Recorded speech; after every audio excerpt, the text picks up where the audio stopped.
Hanjuno had not slept in his own bedroom in 11 months. He told himself, in the specific language men use to make deliberate choices sound accidental, that it was simply more efficient. The office had a shower, a closet of pressed suits, a couch that folded flat enough to sleep on, and a floor 30 stories above the specific silence of a marriage he had never wanted and could not, for reasons that predated him, walk away from. The efficiency argument was not a lie. It was also not the truth. The truth was that he had built himself a life inside a glass tower on Figueroa Street specifically so he would not have to go home. He had not planned to notice his secretary the way he noticed her on a Thursday evening in November, when the rain over downtown Los Angeles came down hard enough to shut down 2 freeway on-ramps and strand half the building's staff in the lobby waiting for cars that weren't coming. He had not planned to notice the way she stayed anyway, calm, unhurried, making coffee for the stranded staff without being asked, the specific quality of a woman who simply did the necessary thing, whether or not anyone was watching. He had built an empire on the discipline of never letting his attention wander toward anything he could not immediately explain. That night, for the first time in 11 months, his attention wandered completely. If a story like this already has you, good. Subscribe and hit the bell so you never miss what comes next. Now let's get into it. Joon-seo had been 11 years old when his mother died. He did not remember the specific illness. His father had never spoken of it directly, and by the time Joon-seo was old enough to ask precise questions, the household had already rebuilt itself around her absence so completely that asking felt like disturbing something that had finally, painfully, settled. What he remembered instead was the particular texture of the months that followed, his father becoming harder in the exact places where his mother had been soft, the house growing quieter in ways that had nothing to do with volume, and his sister, 7 years old, small enough that she still needed help reaching the light switches in their hallway, crying in a way that had no obvious endpoint. He remembered specific nights with a clarity that surprised him, given how much else from that period had blurred. Ye-jin sleeping in his room for nearly a year after their mother died, because the silence of her own room felt, to a 7-year-old, like a physical presence rather than an absence. He remembered inventing elaborate, only partially coherent bedtime stories to fill the specific hour when the house was quietest and her fear was loudest, stories about a small, determined fox who kept finding her way home no matter how far she wandered, because some instinct in him, even at 11, had understood that she needed a story about someone finding their way back, rather than someone staying lost. He had been the one to sit with her. His father had not known how, or had not tried. Joon-seo had never fully decided which explanation was true, and by the time he was old enough to consider it fairly, it no longer mattered. What mattered was that he had become, at 11, the person his sister Ye-jin turned to when the world felt unstable, and that role had never actually ended. It had simply changed shape as they both grew older, from bedtime stories to college tuition, when Joon-seo had quietly covered the difference between her scholarship and the actual cost of her art history degree, without ever mentioning it to their father, to, now, in her early 30s, the specific quiet loyalty of a sister who visited her brother's office more often than most siblings visited anyone, because some part of her still remembered being 7, and frightened and finding in him the one steady thing in a house that had stopped feeling steady. Ye-jin had built her own life since then, a small gallery in Silver Lake that showcased emerging Korean-American artists, a life deliberately smaller and quieter than the one their father had built, chosen precisely because she had watched what the larger version had cost their family. She was not involved in the parts of Joon-seo's business that required careful vocabulary, and he had made certain, across every year of running the empire their father left him, that she never would be. It was the one clean boundary he had managed to hold completely. Ye-jin's world stayed untouched by the specific weight he carried, even when carrying it alone became its own kind of exhausting. Han Sang-chul, their father, had built an empire in Los Angeles's shipping and import trade over 4 decades, the kind of empire that existed in 2 layers, the legitimate one that appeared on shareholder reports, and the other one, underneath it, that required a different kind of vocabulary to discuss honestly. He had raised his son to inherit both layers, and he had done so with the specific ruthlessness of a man who believed that sentiment was a luxury the empire could not afford. Sang-chul had arrived in Los Angeles in his 20s with almost nothing, part of the wave of Korean immigrants who built the foundations of what would eventually become Koreatown, and he had watched, across 4 decades, as legitimate hardship gradually curdled into a specific hunger that no amount of success ever seemed to satisfy. He had built warehouses, then shipping contracts, then the particular arrangements that moved beyond what any shipping manifest could fully account for, and by the time Joon-seo was old enough to understand what his father actually did for a living, the explanation had already calcified into something the family simply did not discuss directly at the dinner table. The marriage had been Sang-chul's idea, arranged when Joon-seo was 26, to the daughter of a rival import family, whose alliance would consolidate control over 3 of the busiest shipping lanes on the West Coast. Yoon-seo was beautiful, sharp, and entirely uninterested in Joon-seo as a person, a fact that had suited both of them initially, since neither had wanted the marriage for any reason resembling love. It was a merger with a wedding attached. Both families understood it as such. Joon-seo had gone along with it, because refusing would have meant a war with his own father that he did not yet have the standing, at 26, to win. He remembered, with a specific clarity that surprised him whenever it resurfaced, the exact conversation in which his father had informed him of the arrangement. Not asked, informed, the way a general briefs a subordinate, rather than the way a father speaks to a son. Love is for men who can afford the risk of it, Sang-chul had said, in the particular flat tone he reserved for pronouncements he considered beyond debate. We cannot. This marriage secures 30 years of what would otherwise cost us a war. Joon-seo had been 26 years old, already responsible for a dozen employees and a growing share of the family's legitimate operations, and he had understood, even then, that arguing would accomplish nothing except delaying an outcome his father had already decided was inevitable. His father had died 6 years into the marriage, of a heart attack in his own office, at his own desk, the specific ending befitting a man who had never once, in Joon-seo's memory, taken a full day of rest. The empire had passed to Joon-seo whole. The marriage had not been part of the inheritance he was permitted to decline. 14 years later, Sarah's contempt for him had calcified into something closer to open hostility, not because of any single betrayal, but because the entire foundation of the marriage had been transactional from its first day, and transactions built without warmth did not develop any over time. They occupied the same house the way 2 rival departments occupy the same building: separate floors, separate staff, separate lives conducted with the specific chilly courtesy of people who had learned that outright conflict cost more than mutual avoidance. Joon-seo had stopped going home 11 months ago, after a dinner that had ended with Se-ra informing him, in the specific flat tone she reserved for her most effective cruelties, that she found his presence in the house an inconvenience she tolerated for appearances. He had not argued. He had simply, the following week, begun sleeping at the office, and had not stopped since. Still here? Good.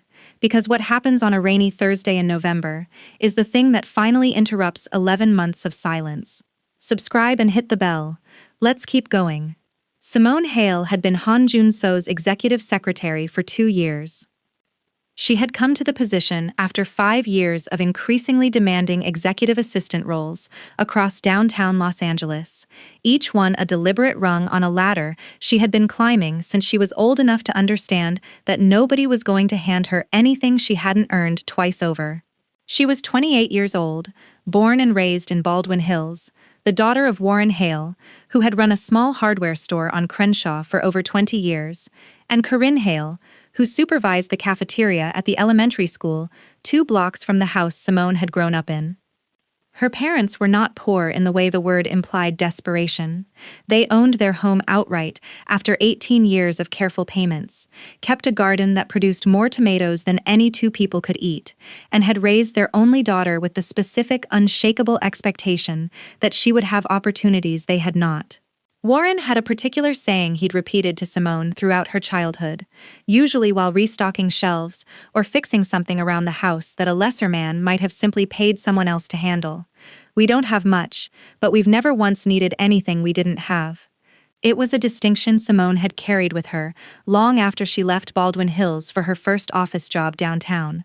The difference between scarcity and simplicity, between lacking and choosing not to chase what wasn't necessary. Corinne had worked the same cafeteria job for over 2 decades, and Simone had spent countless afternoons of her childhood doing homework at a corner table while her mother finished the closing shift, absorbing without realizing it the specific rhythm of a woman who took genuine pride in feeding several hundred children a decent lunch every single day, regardless of whether anyone ever thanked her for it. It was, Simone had come to understand much later, its own kind of education. Watching someone execute an unglamorous job with total competence and quiet dignity, expecting nothing beyond the satisfaction of having done it properly. Her mother had never once described the work as beneath her, even on the days Simone could tell it had been physically exhausting, and that specific refusal to treat honest labor as something to apologize for had shaped Simone's own relationship to her career more than any single piece of advice either parent had ever offered directly. She had been Miss Los Angeles County at 22, a title she rarely mentioned, not out of embarrassment, but because she had learned early that leading with it invited people to underestimate the considerable substance underneath it. The pageant world had taught her things nobody warned her about going in: how to walk into a room and read its temperature within seconds, how to answer a hostile question without flinching, how to smile through exhaustion so completely that the smile itself became a kind of armor. She had used the scholarship money to finish her business degree without debt, had turned down 2 modeling agencies who'd approached her during the pageant circuit because neither offered anything resembling the specific kind of career stability she was actually building toward, and had arrived at Hanjuno's office 2 years ago with a resume that made most department heads twice her age look underqualified by comparison. She did not have time for relationships. This was not a wound she carried quietly. It was a decision she had made deliberately, the same way she made most decisions, by weighing what she wanted against what it would cost, and choosing accordingly. She had watched 2 of her closest friends abandon promising careers to accommodate partners who had never once been asked to make an equivalent sacrifice, and she had decided, at 24, that she was not going to let anyone's timeline override her own until she had built something too solid to be casually dismantled. Her mother worried about this sometimes, gently, in the specific way mothers worry about daughters who seem to have decided that ambition and companionship were mutually exclusive, rather than simply sequential. Simone did not think they were mutually exclusive. She simply believed in doing things in the order that made sense to her, rather than the order everyone else assumed was correct. She was good at her job, better than good. She managed Joon-seo's schedule with the specific precision of someone who understood that his time was the single most valuable resource in the building, and she managed the specific unspoken complexity of an office where everyone knew, without anyone saying it directly, that their boss had stopped going home. She had never asked him about it directly, not because she wasn't curious, but because she had learned, across 2 years of managing his calendar and his correspondence and the particular careful architecture of his professional life, that Hanjuno revealed things on his own timeline, or not at all, and that pushing typically produced less honesty rather than more. Han Ye-jin visited her brother's office at least twice a month, and on nearly every visit, at some point, she found a reason to mention Simone. "Your secretary is genuinely one of the most beautiful women I've ever seen," Ye-jin said one afternoon, watching Simone through the glass wall of Joon-seo's office as she fielded 3 calls simultaneously without losing her composure on any of them. "And she's clearly brilliant. Does she know how good she is at her job?" "She knows," Joon-seo said, not looking up from the documents on his desk. "She reminds me, politely, whenever I forget to acknowledge it." "I like her," Ye-jin said. "I don't know why I keep bringing her up. I notice her. The way you notice someone who seems like they're exactly who they say they are. No performance underneath it." "You've said that before," Joon-seo said, finally glancing up. "Have I?" Ye-jin said, though something in her expression suggested she knew perfectly well she had, more than once, and was testing whether her brother had noticed the pattern too. "I suppose I keep noticing the same thing because it keeps being true every time I visit. Some people perform competence. She just has it. There's a difference, and most people in this building don't understand it." Joon-seo had not, at that point, thought much about the observation beyond a vague agreement. Simone was competent. Simone was direct. Simone ran his professional life with an efficiency that made the rest of his existence feel, by comparison, chaotic and poorly managed. He had filed his sister's comment the way he filed most things that did not require immediate action: noted, set aside, not forgotten but not examined either. Ye Jin had watched her brother deflect the observation with the specific patience of a younger sibling who understood that some truths needed to be planted repeatedly before they finally took root.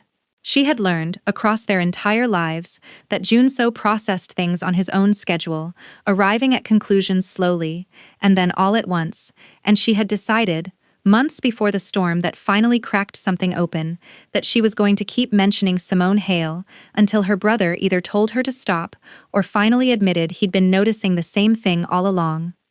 He never told her to stop. We are right in the middle of something that has been building quietly for 2 years, without either of them naming it. A sister's repeated observation, a boss who noticed competence before he let himself notice anything else, and a storm that's about to strip away every careful distance either of them built. Subscribe and stay close.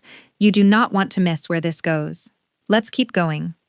The storm arrived on a Thursday in November, with the specific violence Los Angeles rain, reserved for the handful of days a year it actually committed to the performance. By 6 in the evening, 2 freeway on-ramps near downtown had flooded and closed, rideshare surge pricing had tripled, and half the building's staff were stranded in the lobby, watching a wall of water fall past the windows with the particular helplessness of people whose entire evening plan had just been erased by weather. Simone stayed.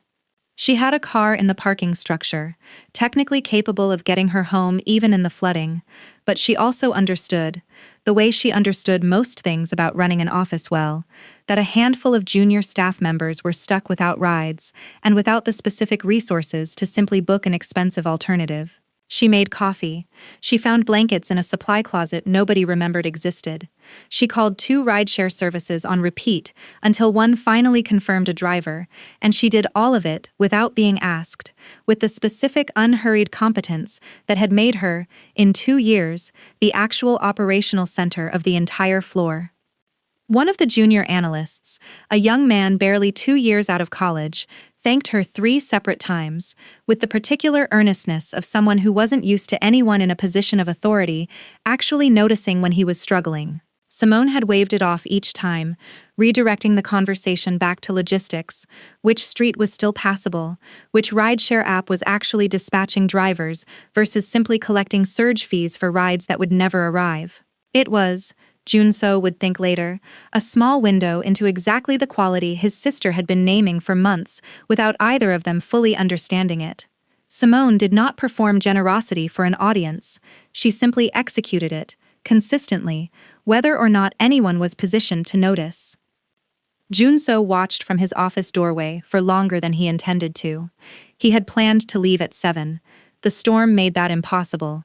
His own driver stranded somewhere on the 110, the streets around the building increasingly impassable. He found himself, instead, standing at the edge of the bullpen, watching his secretary manage a small crisis with the same calm precision she brought to his calendar, and he understood, with the specific clarity of a man encountering a fact he had somehow avoided noticing for 2 years, that he was not simply watching competence. He was watching someone he had, without deciding to, come to trust more completely than almost anyone else in his life. By 8, most of the staff had found rides, or given up, and settled in for the night in the building's small wellness room, which had a couch nobody had ever seriously used until tonight. By 9, it was Joon-seo and Simone, alone on the floor, the storm still hammering the windows, the city outside reduced to a smear of red taillights and streetlight halos through the rain. The office, usually filled with the specific ambient noise of 30 people working, had gone almost completely silent except for the rain and the occasional distant rumble of thunder rolling in off the coast. "You should go home," he said, finding her still at her desk, finishing a task that did not, strictly speaking, need finishing that night. "I could say the same to you," Simone said, not looking up immediately. "Except I know you don't have anywhere you actually want to go home to." The observation landed with more precision than she perhaps intended. Joon-seo was quiet for a moment. "That's a direct thing to say to your employer," he said, without heat. "You've never asked me not to be direct," Simone said, finally looking up at him. "I assumed that was intentional. Most executives want to be managed carefully. You've never once acted like you wanted that from me." "I don't," he said. "I find it exhausting, being managed carefully by everyone else in my life. I would rather have one person in this building who tells me the truth." Simone studied him for a moment, the specific direct attention she gave everything, the quality his sister had noticed and named months before he'd let himself notice it fully. "Then I'll say the truth," she said.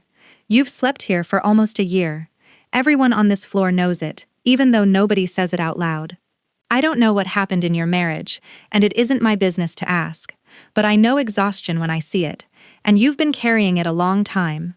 The recap you already know says he built a life inside these walls to avoid a house that stopped feeling like his. Tonight, for the first time, someone in that house said it out loud. Subscribe and hit the bell. Part 2 is already forming. Let's keep going." He did not answer immediately. Outside, the rain intensified, drumming against the glass with the specific relentlessness of a storm that had no intention of relenting before midnight. "My father arranged the marriage," Joon-seo said finally, the words arriving slower than his usual precision, as if he were finding them for the first time rather than retrieving something already formed. "I was 26. It secured 3 shipping lanes and consolidated a rivalry my father had spent a decade managing. I did not marry for love. I do not think my wife did either. We have spent 14 years occupying the same house without ever once occupying the same life." "That's a long time to carry something that heavy," Simone said. "It is," he said. "I have not said that sentence out loud to another person in 14 years. Why now?" He considered the question honestly, the way he considered most things when he allowed himself the specific discipline of full honesty, rather than the practiced management he applied to nearly every other conversation in his life. "Because you asked directly," he said. "And because I am tired of being the only person in every room who knows the actual shape of what I'm carrying." Simone was quiet for a moment, the storm filling the silence between them. "I lost my grandmother 2 years ago," she said. "Before I took this job, she used to tell me that the loneliest kind of unhappiness is the kind you've gotten so used to hiding that you forget other people might actually want to help carry it, if you let them." She paused. "I'm not saying that to fix anything tonight. I'm saying it because you looked like someone who needed to hear it." Something in Joon-seo's chest shifted, not dramatically, not in any way he could have named precisely, but in the specific accumulated way that a single honest conversation could rearrange months of careful avoidance. He had spent 11 months building a fortress out of an office building, convincing himself that distance from his marriage was the same thing as peace. He understood, watching Simone across the rain-streaked glass, that it had never actually been peace. It had only been distance. "My sister mentions you," he said, an admission that surprised him slightly, even as he made it. "Every time she visits, she says she notices you, the way you notice someone who's exactly who they say they are, with nothing underneath it." "That's a kind thing to say," Simone said. "I like your sister. She always asks how I'm actually doing, not how the office is doing. Most people who visit executives don't bother making that distinction." "She lost our mother when she was 7, Joon-seo said. "I think it made her unusually attentive to who's actually paying attention to people, versus who's performing attention because the room requires it." "That tracks," Simone said quietly. "Grief tends to sharpen exactly that particular radar. I've seen it in myself too, since I lost my grandmother. A specific impatience with performance, wherever I find it." "Thank you," he said, "for staying tonight. Not just for the staff. For this." "I didn't stay for this," Simone said, something almost like a smile at the edge of it. "I stayed because a hardware store owner's daughter doesn't leave people stranded in a storm if she can help it. This just happened along the way." "My father would have called that inefficient," Joon-seo said, "staying for people who couldn't offer you anything useful in return." "Your father sounds like he measured everything by return," Simone said. "I was raised to measure it by whether I could live with myself afterward. Different math entirely. The rain continued past midnight. His driver eventually made it through, and Simone's car sat waiting in the structure below, and neither of them found a reason to end the conversation as quickly as either might have, a year ago, insisted they should have. Somewhere in the exchange, without either of them naming it directly, something had shifted from the careful, professional distance of 2 years into something neither of them yet had the language to describe accurately. Not quite friendship, not yet anything more, but no longer simply an executive and the woman who managed his calendar.